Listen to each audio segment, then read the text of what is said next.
আজকে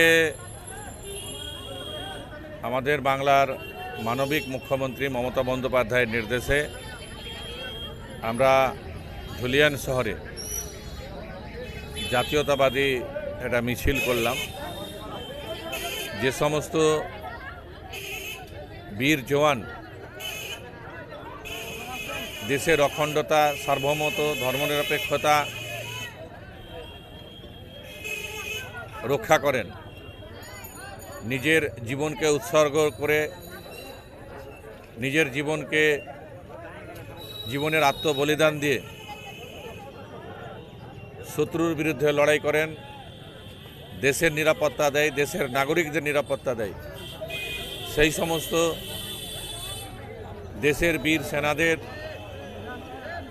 আমরা কৃতজ্ঞতা জানাই, ধন্যবাদ জানাই, প্রণাম জানাই। তেমনি যে সমস্ত বীর শহীদ জওয়ান আমাদের শত্রুর সঙ্গে মোকাবিলা করতে গিয়ে, শত্রুর সঙ্গে লড়াই করতে গিয়ে, দেশের নিরাপত্তা দিতে গিয়ে, দেশের মানুষকে রক্ষা করতে গিয়ে, নাগরিককে রক্ষা করতে দিয়ে যারা শহীদ হয়েছেন, নিজের জীবনকে উৎসর্গ করেছেন, সেই সমস্ত বীর শহীদদের আমরা শ্রদ্ধাগ্রহ নিবেদন করি, তাদের আত্মার শান্তি কামনা করি, তাদের পরিবারকে সমবেদনা জানাই। আমরা আজকের এই মিছিলের মধ্য দিয়ে সমস্ত বীর শহীদ সেনাদের আমরা কৃতজ্ঞতা জানাচ্ছি, ধন্যবাদ জানাচ্ছি, প্রণাম জানাচ্ছি যে তারা দেশের নিরাপত্তা দিয়ে দেশের মানুষকে রক্ষা করেন।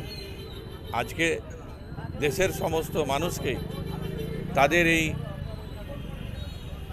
লড়াই, তাদের যে লড়াইকে সম্মান জানিয়ে তাদের পাশে দাঁড়ানো দরকার। এবং দেশ তখনই শক্তিশালী হবে, দেশ তখনই মজবুত হবে যখন আমরা প্রত্যেকটা নাগরিক দেশের সৈন্যদের পাশে আমরা দাঁড়াবো।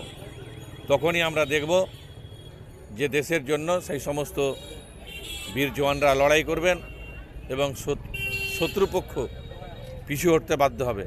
আসুন আমরা সকলেই অঙ্গীকারবদ্ধ হই যে আমরা সকলেই আমাদের দেশের বীর জওয়ানদের সাথে আছি। আমাদের থানার সামনে থেকে কাঞ্চনতলা ঘাটে ধুলিয়ান পৌরসভার সামনে আমরা শেষ